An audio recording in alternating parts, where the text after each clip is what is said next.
We begin with a question. What separates heroes from ordinary humans? One definition, the split-second decision to ignore their own safety to rescue a stranger.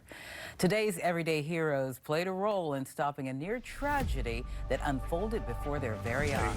This is Frances Taylor McNeil and her husband, Larry. You good? She's walking ever so gently these days after a split-second decision to help save a life. Take your time. It's like I don't really think of myself as a hero. I just did what needed to be done. She literally walked over jagged shards of clamshells and rocks to save a child struggling in the water. I'm doing okay. I'm healing slowly each day. It happened here at Portsmouth City Park as she and her husband Larry were enjoying the day and the water view. I told my husband, I was like, Larry, is that a kid out there in the water? And I mean, she was like out there far because the water, like I said, it was really low. I was like, is that a kid in the water? And he's like, yeah, I think it is. Then I started looking around and I didn't see any parents around.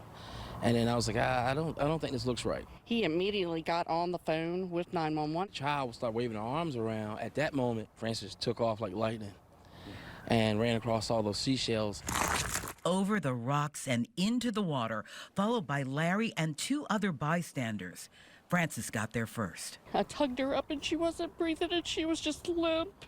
I still have like flashbacks of that to this day. One of the other bystanders performed CPR, and the first responders were there within minutes, according to the couple. Child is not moving, not breathing. The child was revived and taken to the hospital. Was it worth the sacrifice? Yes, it was. Yeah. I would totally do it 10,000 million times again. And for those reasons, Frances and Larry are News 3 everyday heroes. Oh, wow. Thank you so much. And guess what? Our community partners at Southern Bank would like to present you both a $300 Visa gift card. Yeah. Wow. While they don't take personal credit, they suggest divine intervention played a part in the outcome. I'm grateful for that. God put us in the right place at the right time. We were meant to be there that day. Thank you. Wow.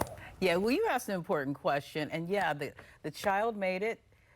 She lives to play another day, hopefully more safely at the water's edge.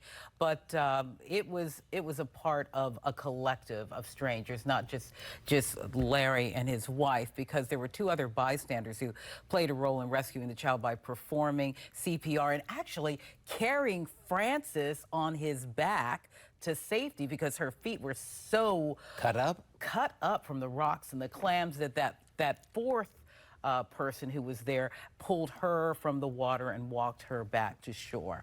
So that is, but you know what? Those two preferred to remain anonymous. On behalf of all of us, we'd just like to thank you. What a team effort. I know, it really was. And just being so, perceptive. Wait, something's not right. Right. And keep in mind, they were keeping an eye on their own children when they saw that other child in distress. So if you know someone in the community who's doing the right thing when no one is looking, my friends, we hope you consider nominating them for a News 3 Everyday Hero Award. Look for the nomination form on WTKR.com.